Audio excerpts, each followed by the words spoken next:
और अब बात जश्न आजादी की। इस 15 अगस्त देश आजादी की 75वीं सालगिरह मनाएगा, इसीलिए ऐतिहासिक जश्न की तैयारियां पूरी हैं। हिंदुस्तान का जोश हाई है। 15 अगस्त को लाल किले की प्राचीर से प्रधानमंत्री मोदी देश को संबोधित करेंगे। देश और दुनिया की नजर प्रधानमंत्री के भाषण पर होगी, लाल किले पर होने वाले स्वतंत्रता दिवस समारोह पर होगी। इसीलिए तैयारियों को फाइनल चेक करने के लिए पूरे कोविड प्रोटोकॉल के साथ फुल ड्रेस रिहर्सल। प्रधानमंत्री कैसे आएंगे, कैसे सलामी दी जाएगी, दर्शक दीर्घा में लोग कैसे बैठेंगे, हर चीज की रिहर्सल की गई। यूं तो यह हर स्वतंत्रता दिवस से पहले होता है, लेकिन इस बार हर इंतजाम एक नए लेवल पर किया गया है। Full proof security.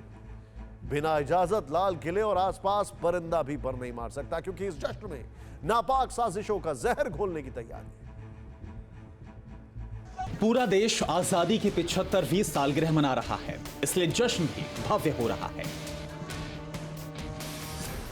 लेकिन देश के दुश्मन इस जश्न में खलल डालने के सारे मंसूबे पाले बैठे। ऐसे में वो अपने मंसूबों में कामयाब ना हो पाए, इसलिए इस बार लाल किले पर अभूतपूर्व सुरक्षा व्यवस्था की गई है। यह तस्वीरें लाल किले पर हुई फुल ड्रेस रिहर्सल की है, जिसमें स्वतंत्रता दिवस समारोह से जुड़ी हर छोटी बड़ी तैयारियों को फाइनल तौर पर परखा गया है। उनमें से ही एक है ये पेंटिंग्स। महात्मा गांधी, नेताजी सुभाष चंद्र बोस, सरदार वल्लभ भाई पटेल और शहीद आजम भगत सिंह की पेंटिंग जहां बनी है, वो संबोधन देते वक्त प्रधानमंत्री के ठीक सामने होंगी।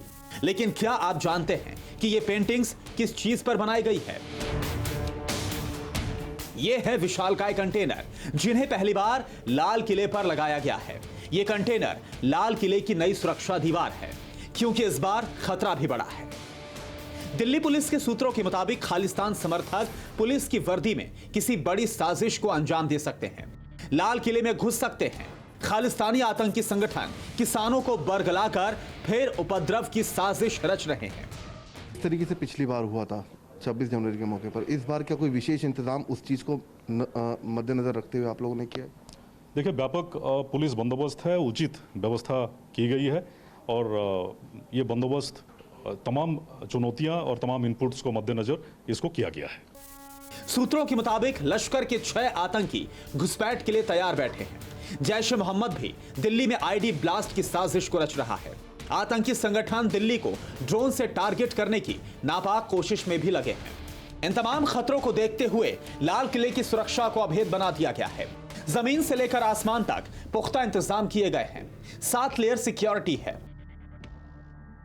35,000 से भी ज्यादा जवानों को तैनात किया गया है।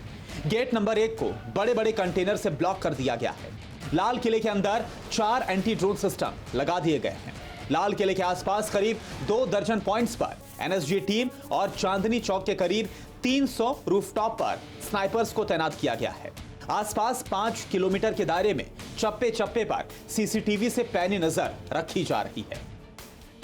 प्रधानमंत्री नरेंद्र मोदी लाल किले की प्राचीर से देश को संबोधित करेंगे, लेकिन इस संबोधन के साथ साथ ही आतंकी अलर्ट भी इस बार जारी किया गया है, जिसको ध्यान में रखते हुए लाल किले के आसपास सुरक्षा और भी बढ़ा दी गई है। पैनी नज़र रखी जा रही है ताकि कोई भी गड़बड़ी करने की अगर कोशिश करता है तो तुरंत सख्त से सख्त कार्रवाई की जाएगी। कैमरा पर्सन विपुल के साथ Vijesh Tiwari, TV9 Bharatvarsh, Delhi.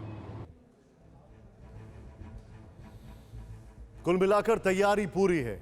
Delhi high alert पर है। चप्पे चप्पे पर पैनी नजर रखी जा रही है और सतर्कता का ही नतीजा है कि दिल्ली में हथियारों की एक बड़ी खेप पकड़ी गई है। दिल्ली पुलिस की स्पेशल सेल ने 50 पिस्टल, 55 कारतूस बरामद किए। दिल्ली एनसीआर में हथियार सप्लाई करने वाले एक बड़े गिरोह को पकड़ा है। बताया जा रहा है कि हथियार किसी गिरोह को सप्लाई होने थे, लेकिन उससे पहले ही पुलिस ने गिरोह के 4 सदस्यों को हथियारों के साथ दबोच लिया। स्वतंत्रता दिवस से पहले दिल्ली में हथियारों की खेप का पकड़ा जाना एक और पुलिस की कामयाबी है, तो दूसरी ओर फिक्र बढ़ाने वाली भी है, क्योंकि आजादी की 75वीं सालगिरह का जश्न जितना सरहद पार बैठे दुश्मन मुल्कों को चुभ रहा है, उतना ही देश के अंदर मौजूद उनके हमदर्दों को, खासतौर पर कश्मीर में जहां लोकतंत्र की मजबूती होती जड़ों की वजह से आतंक के आकाओं की बौखलाहट बढ़ गई। इसीलिए जम्मू कश्मीर में आतंकियों ने एक बार फिर बुजदिली दिखाई। कहीं सुरक्षा बलों को निशाना बनाने की कोशिश की तो कहीं आम लोगों पर बारूद बरसाया, एक मासूम तक को मार डाला। मेरे बच्चे को बताओ, अपना बचाओ, मिलिटेंटों ने ग्रेनेड फेंका है। घायल हालत में स्ट्रेचर पर पड़े बीजेपी के नेता जसबीर सिंह की बेबसी देखी। ये बच्चे को बचाने की गुहार लगा रहे हैं, लेकिन अफसोस कि ऐसा नहीं हो सका। आतंकी हमले में मासूम की मौत हो गई। सर मेरा बच्चा अभी वापस नहीं आएगा। गुरुवार की शाम जम्मू के राजौरी में ग्रेनेड से हमला किया गया। निशाने पर थे राजौरी के बीजेपी के मंडल अध्यक्ष जसबीर सिंह। तब घर में पूरा परिवार एक साथ बैठा हुआ था जब एक ग्रेनेड आकर गिरा और जसबीर सिंह समेत 5 लोग घायल हो गए। जब आया तो एक धमाका, मैं खाना खा, सब बैठे थे परिवार, औरत वेंटिलेटर पर है और उसके पूरे शरीर वगैरह जो टुकड़े लगे हैं, लड़के की टांग टूट गई है। दरअसल धारा 370 हटने के बाद से जम्मू कश्मीर से जिस तरह से आतंक का सफाया हो रहा है और लोकतंत्र मजबूत हो रहा है, उससे आतंकी बौखलाए हुए हैं। राजौरी में बीजेपी नेता के घर पर हुआ हमला उसी तिलमिलाहट को दिखाता है। उसी दिन दोपहर कायर आतंकियों ने कुलगाम में बीएसएफ के काफिले को भी निशाना बनाया और आम नागरिकों के घर में जा छिपे।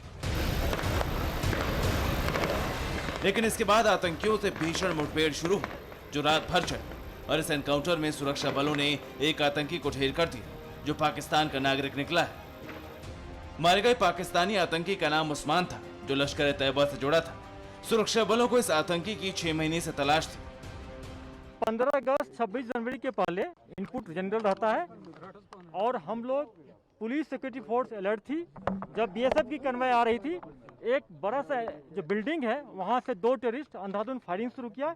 मिलिटेंट को रात में न्यूट्रलाइज कर लिए। क्योंकि रात में सर्च करना मुश्किल था, तो आज मॉर्निंग में जब सर्च किया गया तो एक पाकिस्तानी टेररिस्ट जो उस्मान कहा जाता है, पिछले 6 महीना से एक्टिव था, उसका डेड बॉडी मिला है। बीएसएफ के काफिले पर फायरिंग करके कायर आतंकी इसी मकान में आ छिपे थे, जिसे सुरक्षा बलों ने चारों ओर से घेर लिया। लेकिन आतंकी रुक रुक कर लगातार फायरिंग करते रहे। इसीलिए आतंकियों के सफाई के लिए एक नया हथियार इस्तेमाल किया गया। इस खास गाड़ी के जरिए सुरक्षा बल उस घर के बेहद करीब पहुंचे जहां वो छिपे हुए थे। इसे इंटरवेंशन व्हीकल कहा जाता है। यह बुलेट प्रूफ गाड़ी होती है। इस पर हैंड ग्रेनेड से हमले का भी कोई असर नहीं होता। इसके अंदर 3 सैनिक बैठते हैं और बिना किसी नुकसान के ऑपरेशन को अंजाम दे सकते हैं। खास बात यह कि इससे मकान की दूसरी मंजिल में छिपे आतंकियों तक भी पहुंचा जा सकता है। इस मुठभेड़ में एक खास गाड़ी भी आतंकियों का सफाया करने में बहुत मददगार साबित हुई। मारे गए आतंकी के पास से एक AK-47 और मैगजीन के साथ एक RPG लॉन्चर और 2 RPG ग्रेनेड भी बरामद हुए हैं। के पास AK-47 था, RPG-7 का लॉन्चर भी मिला है और सेल भी मिला। ये शो करता है कि बहुत बड़ा हादसा करना था, लेकिन उसमें हम लोग को सक्सेस मिला है। उस्मान जो बहुत खतरनाक LET का टेररिस्ट पाकिस्तानी है, इसको मार गिराने में हम लोग कामयाब हुए हैं। 15 अगस्त को आजादी के पर्व में खलल डालने के लिए पाकिस्तान ने सारे घोड़े खोल रखे हैं, लेकिन हिंदुस्तान भी आतंक से निपटने के लिए नए तेवर के साथ तैयार है। और ये नया तेवर है बिना जान गंवाए आतंकी को जिंदा न छोड़ने का।